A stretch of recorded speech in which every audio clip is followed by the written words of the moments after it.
서론적으로 복습을 하는 의미로 다시 계시록 1장에서 3장에 있는 말씀을 여러분들과 함께 잠시 또 생각하면서 본문으로 들어가려고 합니다.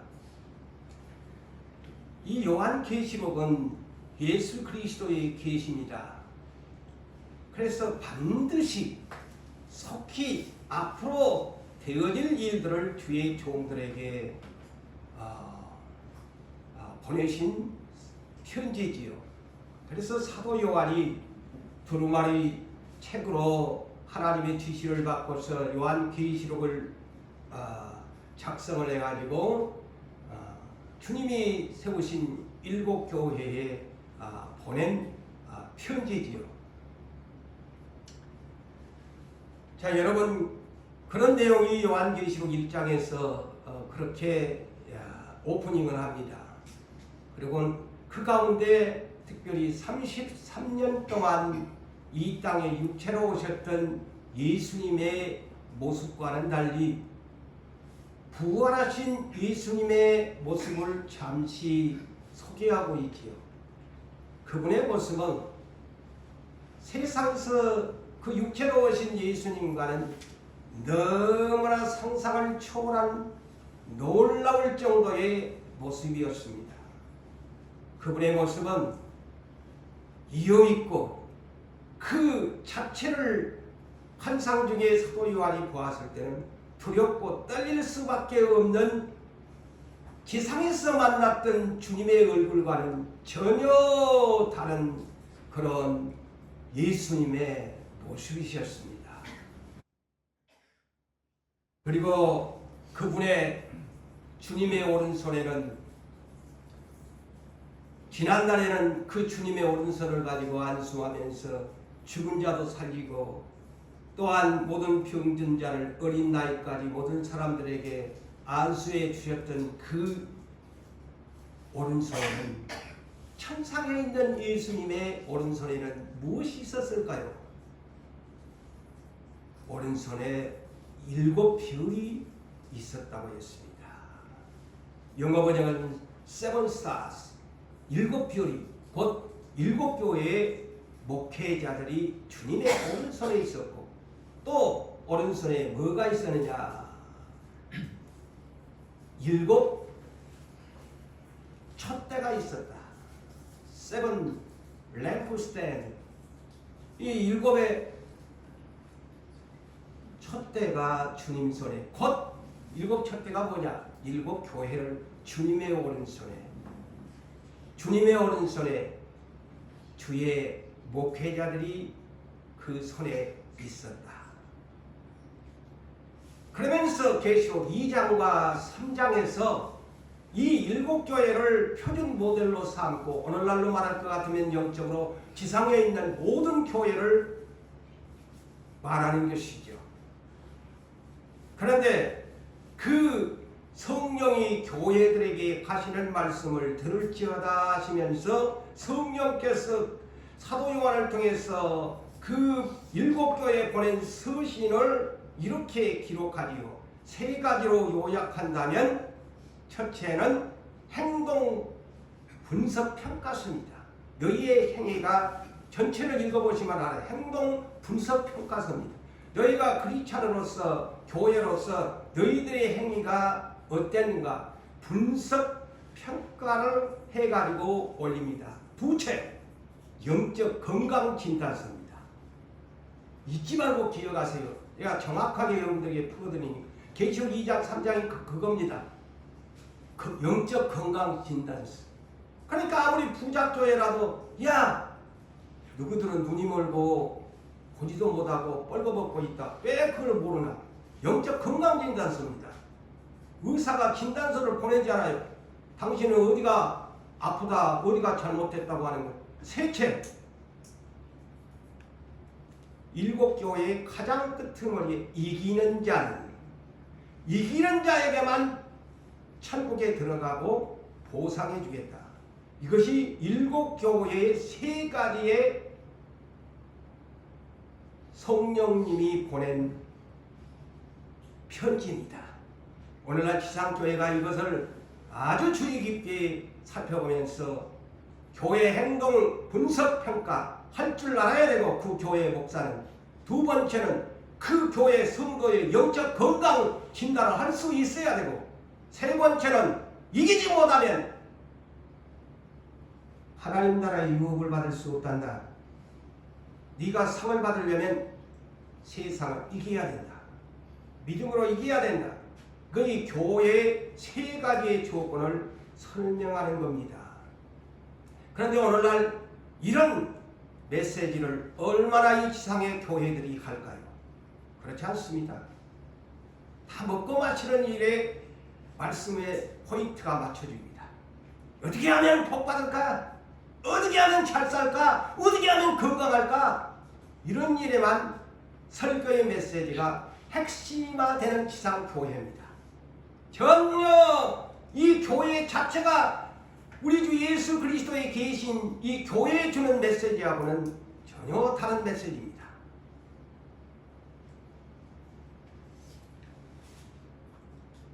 그러면서 이어서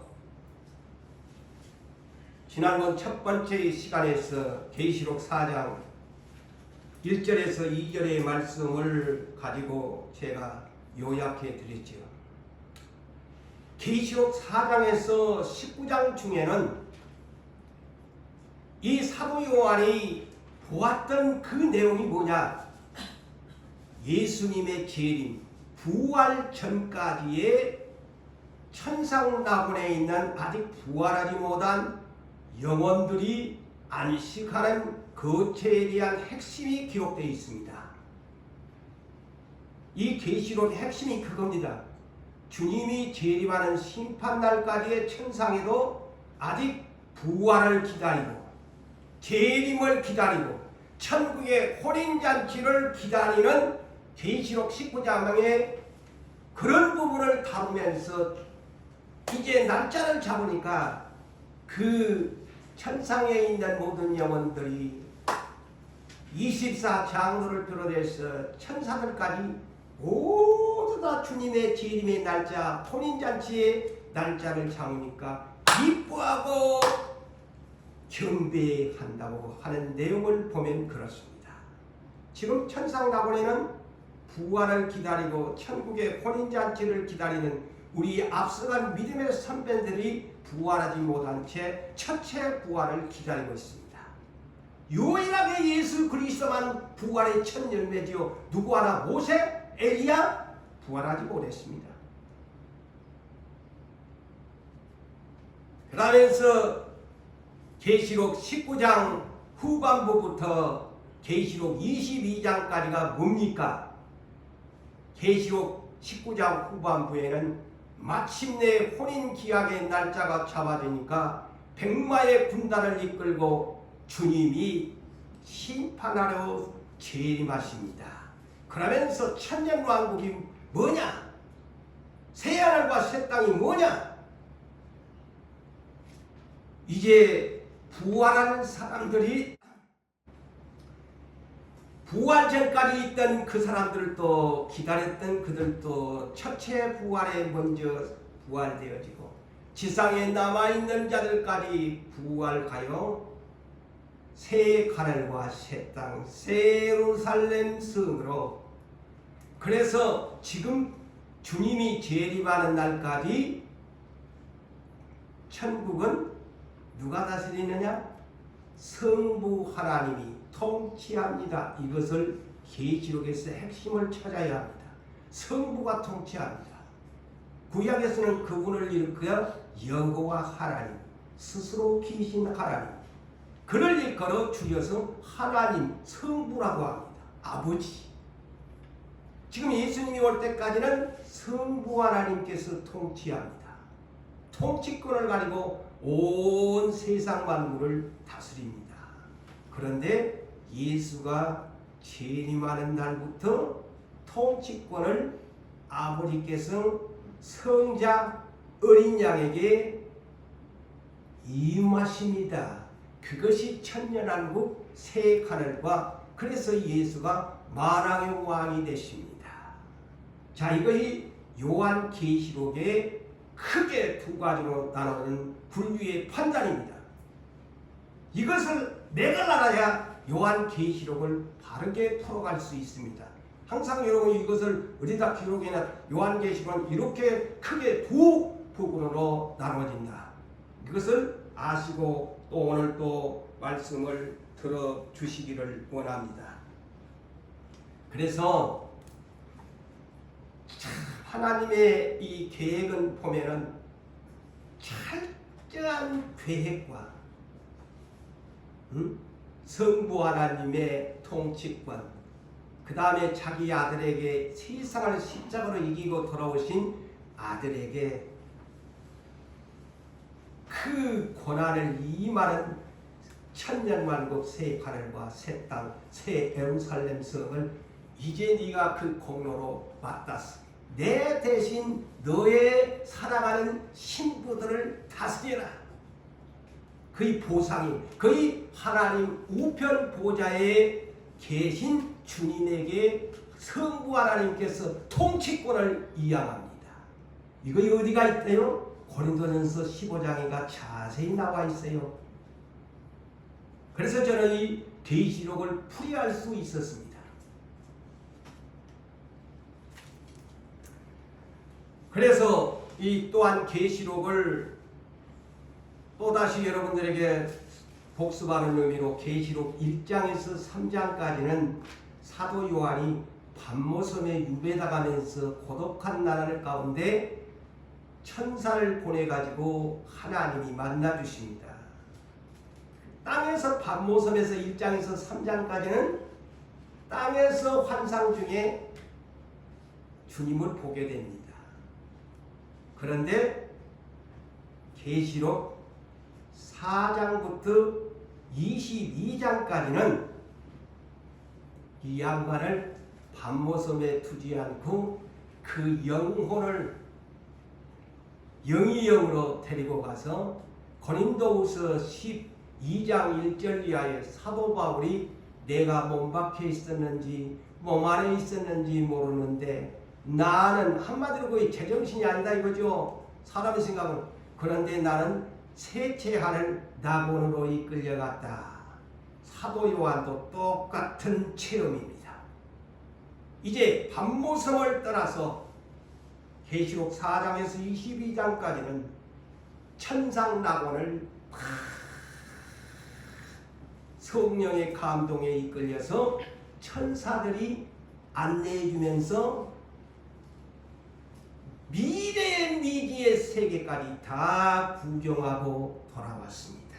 그것이 요한계시록입니다. 기가 막히지요.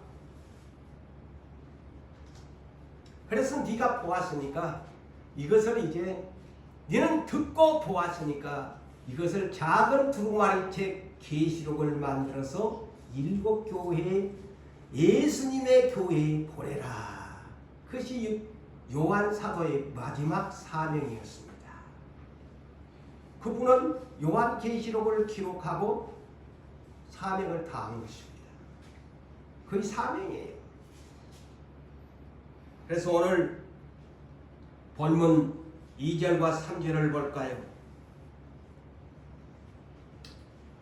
자, 이제 쇠퇴하는 낙원으로 성령이 이끌고 다닙니다. 그런데 가장 먼저 사도 요한이 무엇을 보았나? 천상에 가서 무엇을 보았나? 하나님 보좌와 성부 하나님을 보게 됩니다. 그것을 오늘 본문에서 소개한 가장 먼저 보게 된 것이 누구냐? 하나님 성부를 만납니다. 이 비밀이 오늘 본장. 이 예수가 아니에요. 하나님이에요. 자, 볼까요? 하늘에 보좌를 베풀었고 그 보좌 위에 앉으신 이가 있는데 그랬어요. 있는데 앉으신 이의 모양이 그랬어요. 이분은 누구냐? 어린 양 예수가 아닙니다. 여기에서는 분명하게 착각하지 마세요. 예수 보좌 아닙니다. 어린 양의 보좌가 아닙니다. 어린 양의 보좌는 이제 계시록 5장부터 등장합니다. 순서가 그래. 하나님 아버지를 먼저 만납니다. 성부를 만납니다. 앉으신 이의 모양이 그랬어요.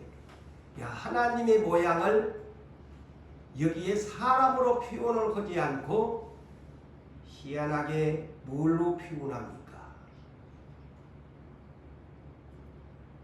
보석으로 표현하고 있습니다.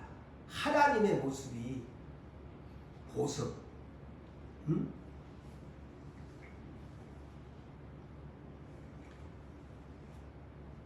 앉으신 이의 모양이 그랬습니다. 보석 같다. 그런데 계시록 1장에서 먼저 예수님의 형상을 만났지요. 계시록 1장 참고하셔야 돼요. 이 모습. 하나님과 예수님의 이 모습에 대한 차이점이 있는데요. 계시록 1장 13절에서 17절까지 먼저 반모섬에 있을 때 먼저 예수님을 자기가 따랐던 3년 반 동안 따랐던 예수님을 먼저 보게 되죠. 아까 제가 서론적으로 얘기했죠. 지상의 모습과는 전혀 상상을 초월한 예수님의 모습이었다. 보니까 예수님의 모습이 이런 모습이 아니야. 이런 그림처럼 이런 모습이 아니었어요. 발에는 끌리는 흰옷을 입고 가슴에는 금띠를 띠고 있고 발에는 놋새 같은 발이야. 혼이 육체로 오실 때는 샌들 끊고 다녔는데 중동지방이니까 뭐 보나마나 샌들이야. 샌들 종류야. 아니 주석 같은 불에 단련된 덫의 주석 같고 눈은 지난날에는 갈색 눈동자였는데 중동지방이니까 검은 눈동자였는데 어머나 그분의 얼굴을 보니 눈이 불꽃과 같고 지난날에는 우리들처럼 이렇게 예쁜 입술이었는데 예수님의 입을 보니까 그냥 좌우에 날쌘 금이 달렸더라. 상상을 초월하잖아요. 응? 상상을 초월한 거야. 그리고 그 얼굴은 저 윗도에 있는 그 얼굴은 해보다도 더 밝은 빛의 얼굴이셨다. 그게 주님의 모습이었어. 그리고 주님의 오른손에는 막 7별을 가진 그런 모습이었어요. 야, 근데 이 하나님의 모습을 성부의 모습을 보니까 전혀 그런 사람과 같이 생긴 모습을 소개하지 않습니다. 전혀 그런 것을 소개하지 않습니다. 그런데 하나님이 보좌에 앉으신 것을 봅니다. 하나님이 보좌에 앉으신 것을. 성부께서, 구체적으로 말하면 성부 하나님이야.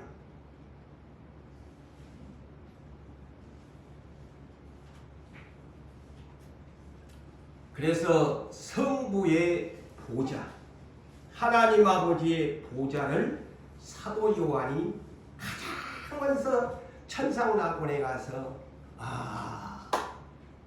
우리 예수님의 아버지가 되시는 아버지가 저 자리구나. 그걸 보게 된 거야. 응?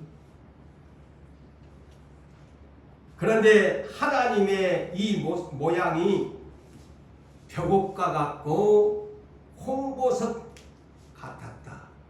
아니 왜 하나님의 모습을 이런 보석으로 표현했을까? 저는 역적으로 여러 가지를 지금 풀어드리려고 합니다. 왜 보석에다가 비유하느냐?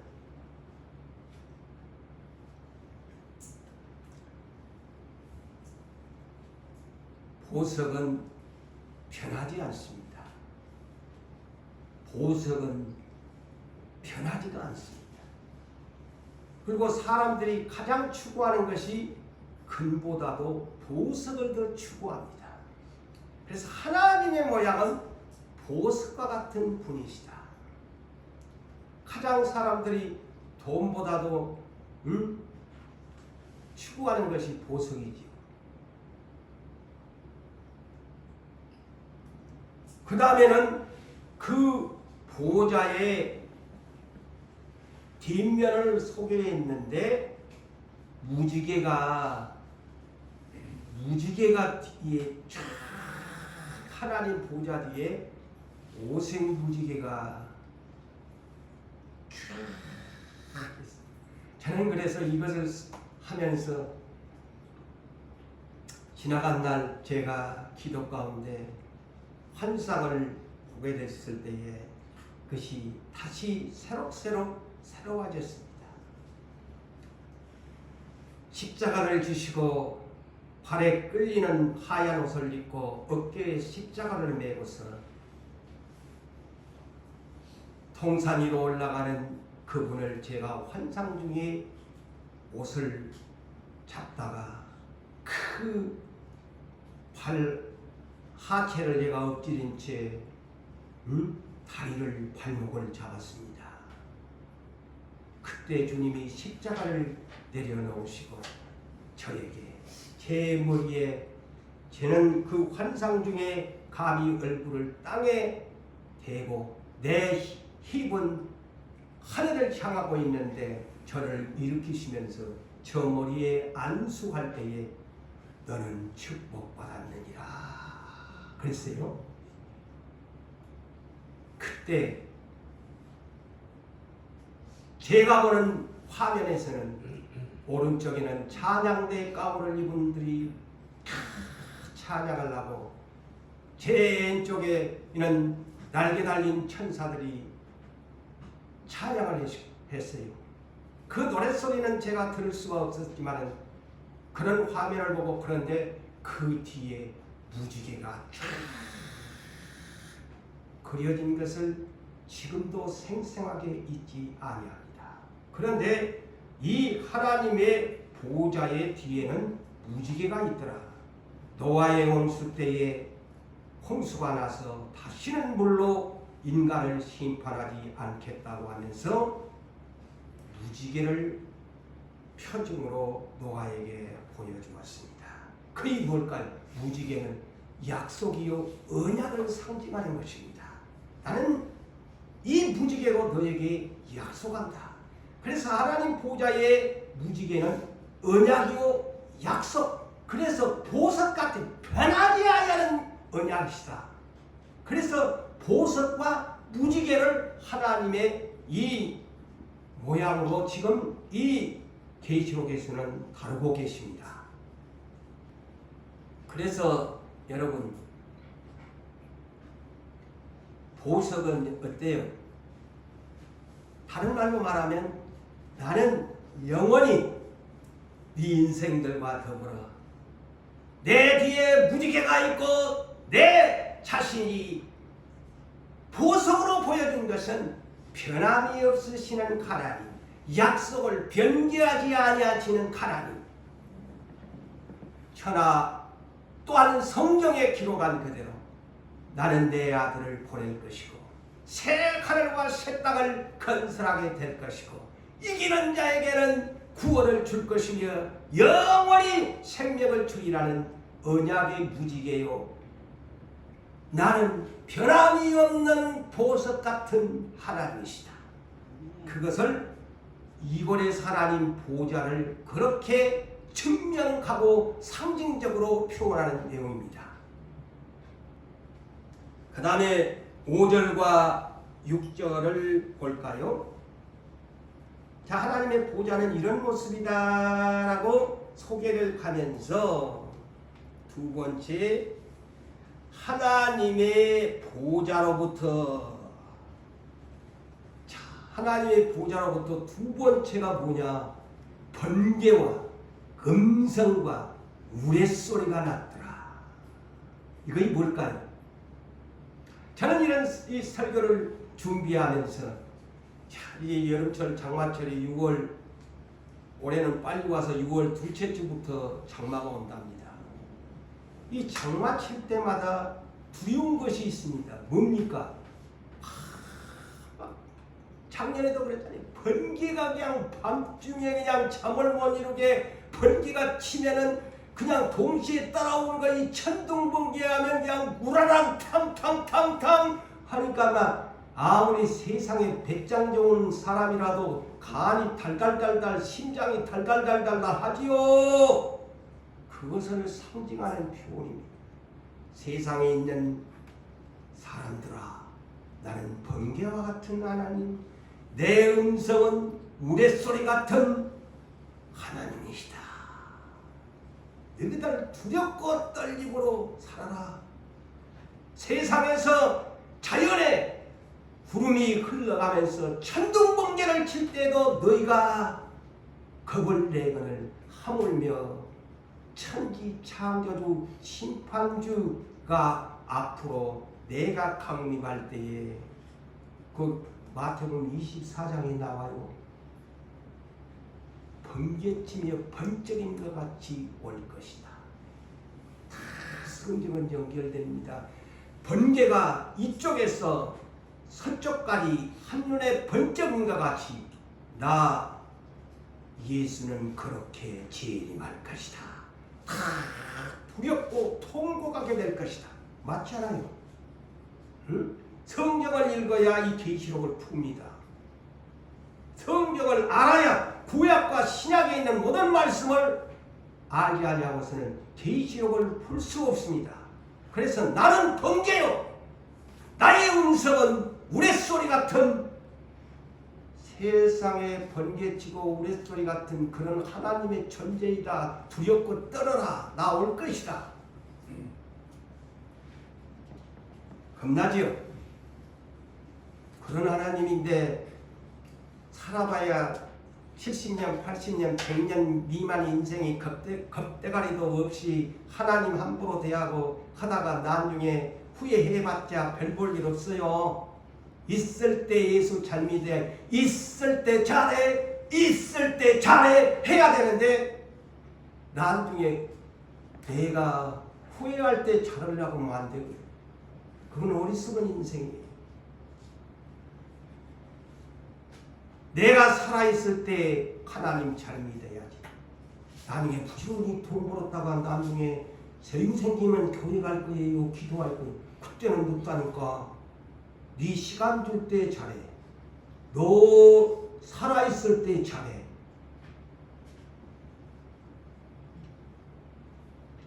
그 다음에 보좌 앞에 보좌로부터 막 천둥번개 같은 소리가 나더만 또 사도 요한이 또 이 하나님 성부 보좌를 보니까 아이고 이 성부 보좌가 대단한 것이야. 이 본문을 보니까 어머나 하나님 보좌 앞에가 뭐가 있느냐, 큰 등불이 있는데 이는 하나님의 일곱의 영이라. 줄임말로 성령님이 하나님 앞에가 계시네. 아니 천상의 성령님이 어디 계실까? 여러분 우리 마음에 와 계신다고는 알고 있는데 그러면 천상의 하나님은 어디 계실까? 풀어놨네. 하나님 보좌 성부 앞에가 계신데 참 신비한 삼위한 하나님의 조직입니다. 이제 알았죠? 성령님은 어디 계셔? 하나님 보좌 앞에 계신데. 그러니까 지난날 우리 누구산교회 했지요. 너희들 심판날에 성령님이 너희들 다 세상 감찰 다 하고 너 마음속에 블랙박스처럼 있어가지고 나중에 네 심판받을 때 성령님이 하나님 보좌 앞에서 절절절절절 다 한다고. 보세요. 맞아요 안 맞아요? 변호사처럼 네 앞에가 있는 거예요. 응? 성령님의 눈은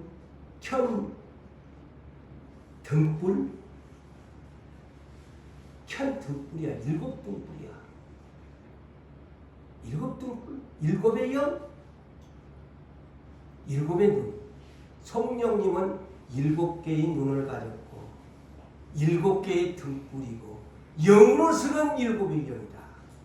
완전하신 눈을 가지신 분이 성령님이시다. 하나님 성부의 눈이 누구냐?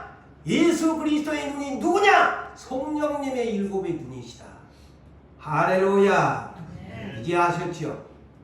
성령님이. 그래서 사람도 two eyes, 이 두 눈이 있잖아요. 하나님은 일곱의 눈이야. 어린 양은 일곱의 눈이야. 계시록 5장 6절에도 있잖아요. 일곱의 눈이다. 그 일곱의 눈이 뭐냐? 땅에 보내심을 받은 성령님의 일곱의 영이라. 성령 풀어놨잖아요. 자, 밤길 가는데 자동차 쌍라이트,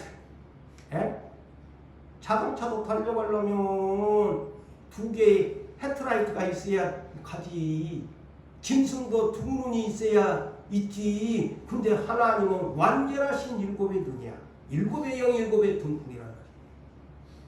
다 눈이 필요한 거야. 하나님에게도 눈이 있어. 일곱의 눈이야. 그게 누구시냐? 성령님이시다. 성령님을 속일 수 없어. 여러분의 마음에 왜 성령님을 보내셨느냐? 블랙박스까지. 여러분이 회개하지 아니하는 것 성령님의 블랙박스에 다 담겨져. 회개하는 것 성령님의 블랙박스 안에 다 담겨져 있어. 나중에 예수님 앞에 심판대에 있으면 성령님이 줄줄줄줄 네 회개하겠다 이거.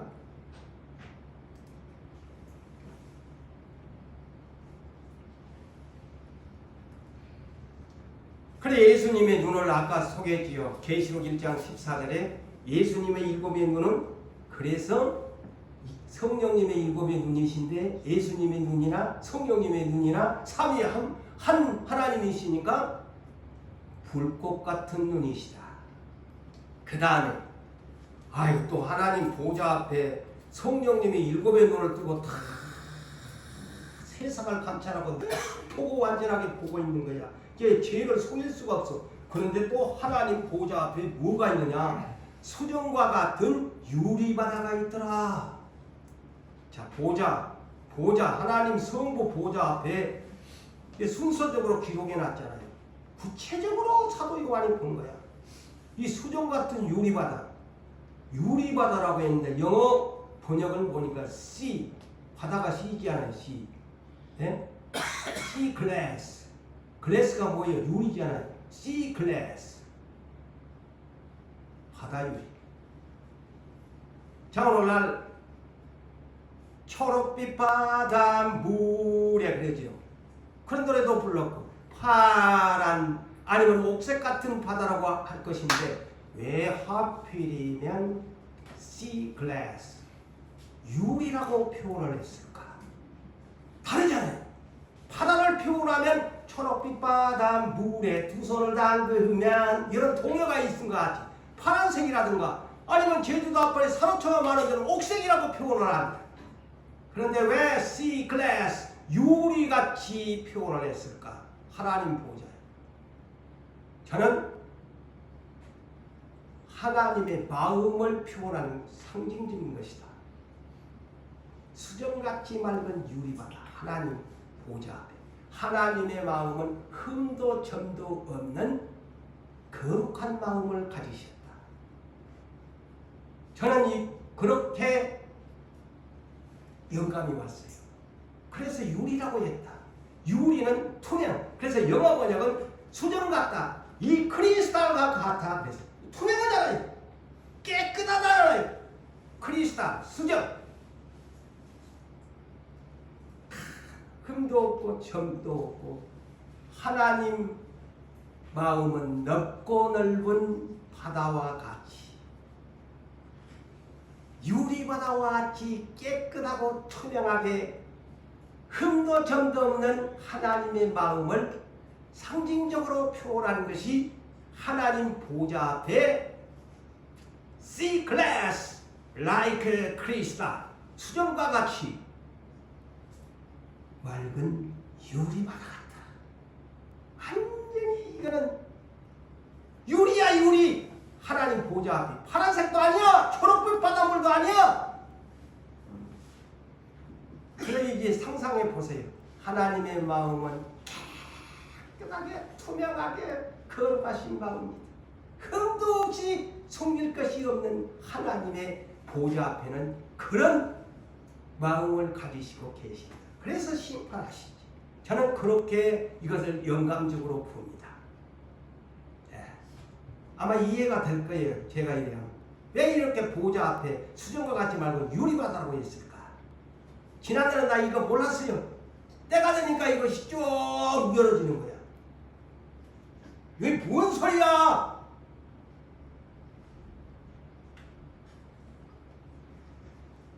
그런데 이것을요, 계시록 15장 2절과 3절에는 이렇게 또 묘사를, 사도 요한이 이런 광경을, 이 유리바다를 이렇게 표현하고 있어요. 볼까요? 내가 보니 불에 섞인 유리바다 같은 것이 있더라.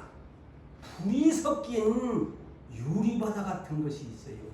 그런데 이거 수정같이 막다고 오늘 본문에는 그랬는데요. 더 구체적으로 말하니까 하나님 보좌 앞에는 유리바다, sea glass 이랬는데 그 유리바다가 불이 섞인, 활활 타오르는 불이 섞인 바다와 같더라. 응? 그런데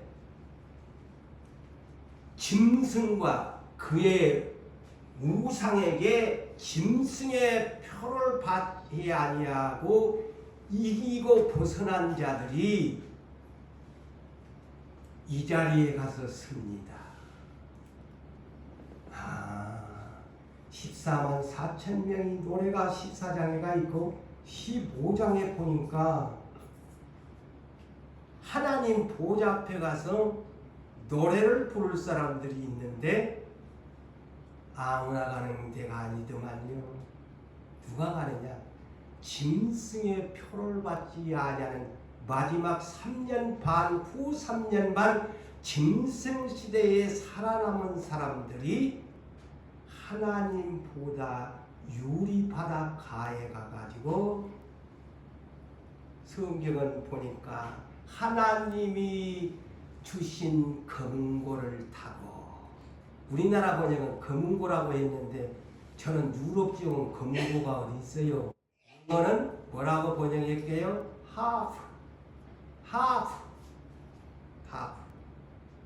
하프로 번역합니다. 비파. 하나님이 주신 하프를, 영어로 그 악기 이름이 하프지요. 내지는 비파. 우리나라는 번역은 검은고라고 쉽게 알아보라고 했지만은 그는 세계 통상적으로 하프야 하프. 다윗이 하프를 타면서 노래했던 거죠.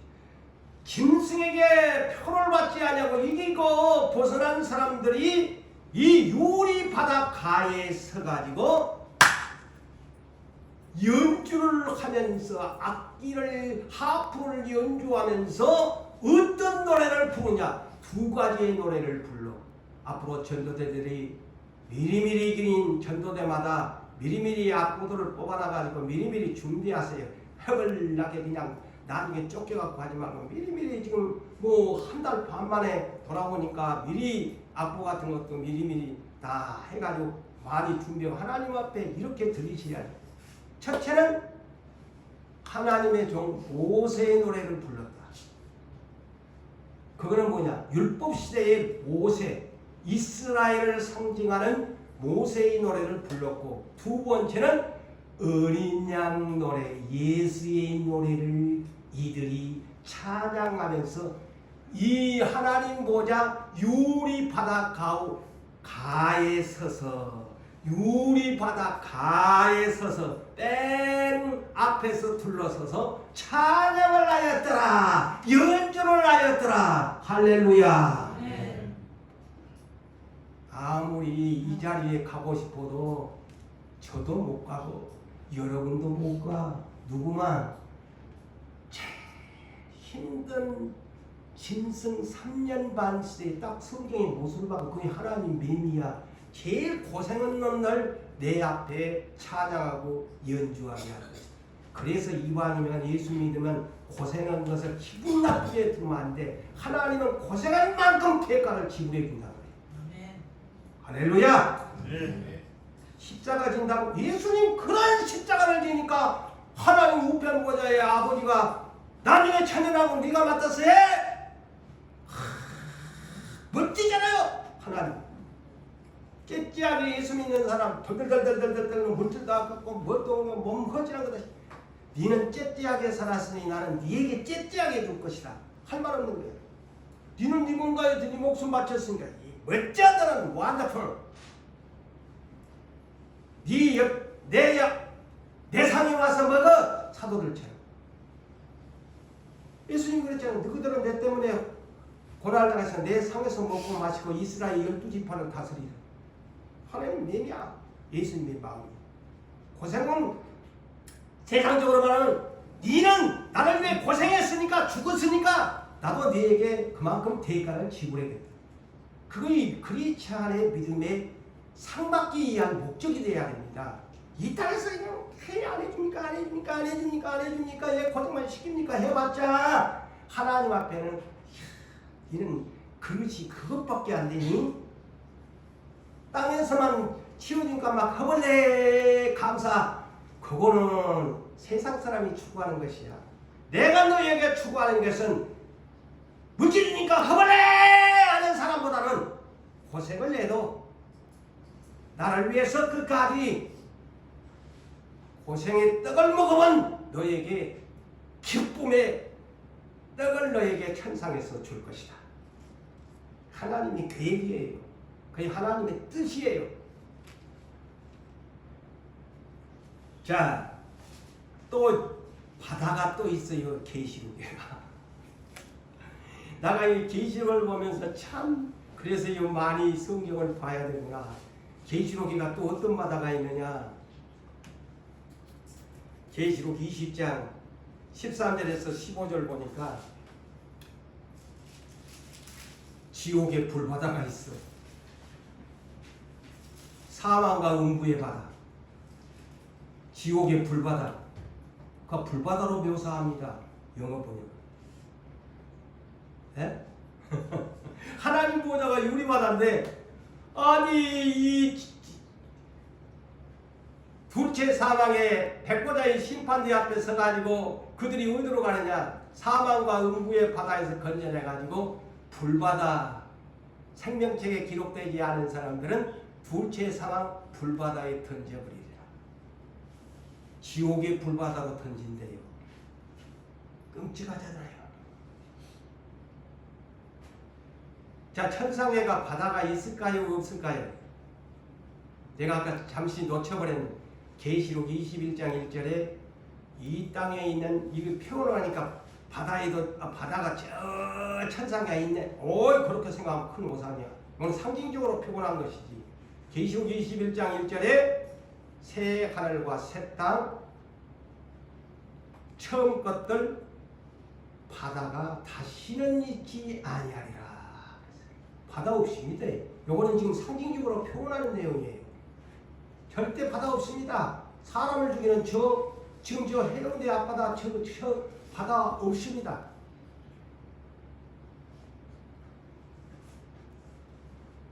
그런데 또 새 하늘과 새 땅이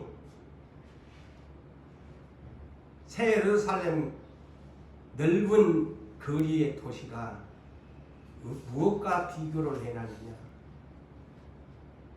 수정같이 맑은, 아까도 크리스탈, 영어 버전인 크리스탈이라고 묘사를 하면서 크리스탈 하는데 거의 정금길이라. 새 예루살렘 길이요 수정같이 맑은 저만나 없는 황금길이래요. 황금 얼마나 노래를 우리가 부르는데 천국에 가면 큰에 빠지까지 길바닥에 황금길이에요. 응? 우리는 금 요것만 하나 어디다 끼워도 그냥 와 이거 어디 빠질까 싶어가지고 그냥 달달달달 하는데 천국에는요 흔해 빠진 것이 어디냐 보석이 아니고 길바닥에 깔린 황금이래. 그것도 99.9% 100%의 황금길이야. 그러니까 세상 좀 금금 하지 말라는 것이지. 네가 이기고 돌아오면 네 손대로 황금빛 네 맘대로 받고 다녀.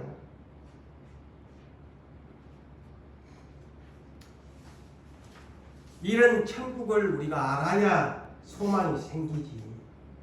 천국 갑시다. 천국이 어떻게 생겼는데요? 말을 못하니까 천국을 소망을 못해. 천국은 그냥 황금이 그냥 길바닥에 깔렸어.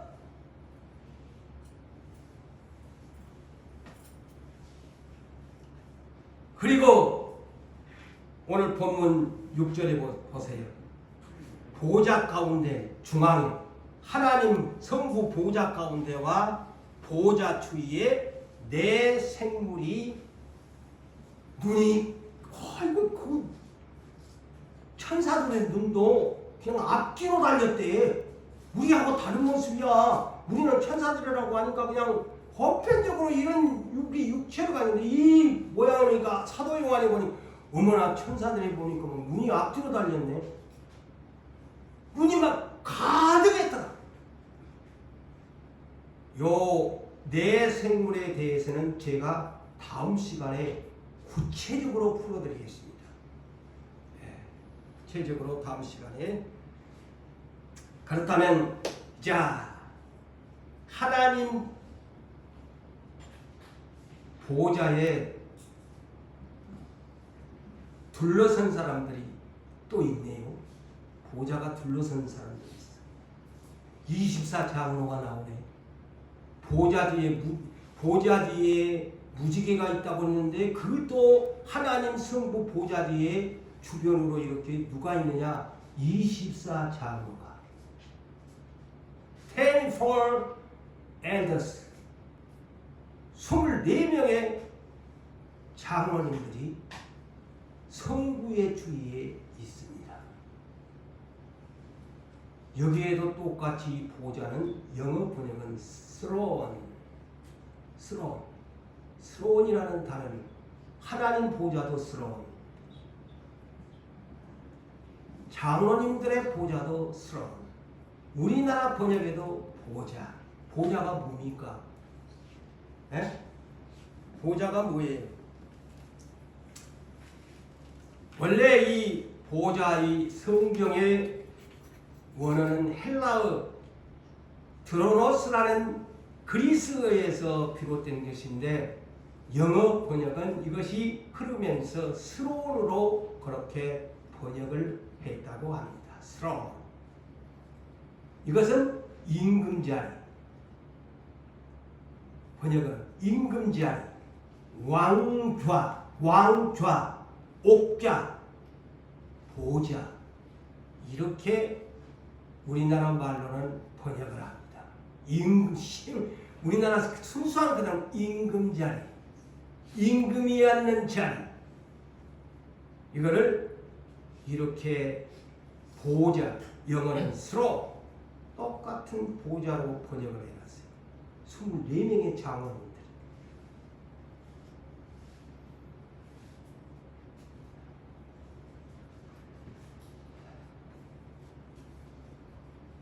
자, 이들의 그렇다면 24장로의 정체가 뭘까? 도대체 누구냐? 궁금하지 않아요? 제가 어느 정도 저희 첫 번째 시간에 아웃라인을 줬습니다만은 과연 이 사람들의 정체가 누구냐? 이들은 이스라엘 중심으로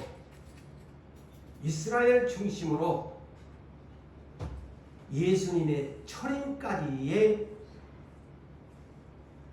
하나님의 뜻을 위하여 예수님의 뜻을 위하여 가치 있게 사용된 분들이죠. 이를 더 구체적으로 말할 것 같으면 마태복음 1장 1절 이하에서 17절까지 내용에 보면 아브라함과 다윗의 자손 예수 그리스도의 세계라. 예수 그리스도의 세계가 예수 그리스도의 족보 계본이라 그랬지요. 그것의 포인트입니다. 저는 그렇게 영감적으로 어느 날 이것이 와서 그렇게 풀어갑니다. 24장로는 부활 전까지의 아직 부활하지 못한 사람들입니다. 이것을 놓치지 마시고 이 계시록을 보려면 그렇게 이해하셔야 됩니다. 부활 전까지 이스라엘 중심에서 나온, 자, 더 구체적으로 말할 것 같으면 제가 아브라함과 다윗의 자손 예수 그리스도, 그래서 예수가 42대의 초림으로 오셨지요. 그래서 아브라함은 이삭을 낳고 이삭은 야곱을 낳았습니다. 그런데 야곱이 창세기 32장 32절에서 이 사람을 통해서 12아들이 나옵니다. 이들이 애굽으로 70명이 들어가서 아브라함에게 약속해 주었던 자손이 애굽에서 수백만 명의 인구로 번성하면서 그들이 출애굽을 합니다. 오늘날로 말할 것 같으면은 예수를 통해서 죄에서 해방을 맞이한 것처럼 이스라엘의 12지파가 출애굽을 해가지고 광야교회로 인도를 받으면서 광야교회에서 모세의 율법을 받습니다. 모세의 율법을 받으면서 젖과 꿀이 흐르는 가나안 땅으로 가는 과정에 12지파 중심으로서의 교회를 형성하면서 가나안 땅으로 들어갑니다. 그들이 번성하면서 나누기는 북이스라엘, 남유다로 하면서 마지막 42대 예수 그리스도가 이스라엘의 초림의 주로 이스라엘을 추수하기 위해서 오게 됩니다. 이제 아시겠죠? 그래서 신명기 7장 7절에 내가 너희 이스라엘을 모세를 통해서 왜 선택한 줄로 아느냐? 너희가 잘나서도 아니고 수요가 많아서도 아니고 지극히 작은 너희를 내가 선택했다. 그 12지파입니다. 그래서 계시록 21장에도요. 예루살렘 성문이 12지파의 이름, 그리고 성의 성벽의 기초석의 이름도 12사도의 이름을 기록하면서 새 예루살렘 성이 건축됩니다. 그의 기초입니다. 그렇기 때문에 이 24장로님들은 누구냐면 이스라엘 12지파, 그게 하나님 내민거든요. 12지파 중에 하나님 마음에 든 자들을 12명이고 그 다음에 12사도가 대표적으로 그거는 성경에 모설박아 놨어요. 예수님이. 자, 그래서 요한복음 4장 35절에서 38절을 보면은 요한복음에서는 12사도에게 이렇게 합니다. 너희 눈을 들어서 이 밭을 보라 그럽니다. 이스라엘의 밭을 보라는 겁니다. 야, 추수하게 되었다. 그래서 뿌리는 자들이 있지만은 누구들은 뿌리지도 않고 거두는 자가 되었다. 추수꾼을 언급합니다. 그 이스라엘 초림의 추수꾼이 누구냐면 12사도입니다. 그래서 마태복음 9장 37절에서 38절에 사도들을 보내면서 추수할 일꾼이 적으니 추수할 일꾼들을 보내달라고 구해라. 누가복음 10장 1절에서 3절에도 70인의 제자들을 파송할 때에도 역시 똑같은 말씀, 이스라엘의 추수꾼들로 제자들을 82명을 선택했다. 이 성경적인 결론입니다. 그래서 예수님의 초림은 이스라엘을 심판하기 위해서 오신 겁니다. 바로 또한 이방인에게 새 온 복음을 전파하면서 나를 믿으면 이방인들 너희에게도 구원을 해주겠다. 동시에 이런 것을 가지고 주님이 오시게 된 것입니다. 그래서 예수님이 마태복음 19장 28절에서 30절에 너희들은 나와 항상 시험 중에 함께 가였은즉 너희들은 이스라엘의 12지파를 보좌에 앉아서 다스리고 심판하게 될 것이다. 할렐루야. 그 예수님의 마지막 12장로의 이스라엘에 대한 마지막 12사람을 예수님이 와서 딱 땅에서 선정해 버립니다. 그래서 24명이 자 그들이 부활했나요? 지금 천상의 사도들 그대로 있어요. 예? 이해가 되죠. 그래서 그러므로 이 천상에는 지금 12지파에 속한 하나님이 원하는 그런 장로입니다. 그리고 예수님 초리의 추수꾼으로 예수님이 직접 와서 뽑았던 12사도 그들은 장차 천년만국의 새 하늘과 새 땅을 다스릴 때에 이스라엘을 심판하는 권세의 보좌에 앉는 권세를 너희에게 주겠다고 땅 무지개의 언약을 12사도에게 주었습니다. 그래서 이스라엘 중심의 24명의 장로님들이 주님이 오시기까지는 저 천상낙원에서 성부 앞에서 어린 양 앞에서 혼인잔치를 베드로 사도도 기다리고 있고 엘리야도 모세도 기다리고 있고 다 믿음의 선진들이 천상 혼인잔치를 지금도 기다리고 아기다리 고기다리 던그대 우리도 기다리고 예? 나중에는 천상에 가면 24장로가 어떻게 바뀌겠어요? 예수님의 이스라엘을 다스리는 중에서 12사도만 뽑고 나머지 이방에서 뽑힌 그 수는 성경에 없지만 계시록 21장에 보면 왕권을 가진 자들이 만국의 왕권을 가진 자들이 계시록 21장 24절 이하에 보면은 그 수는 예수님의 통치권 안에서 주어질 것입니다. 바꿔집니다. 부활한 사람들만 다스리는 세계가 새 하늘과 새 땅이 온다는 사실을 알고 우리 새 하늘과 새 땅을 소망하시기를 주님의 이름으로 축복합니다.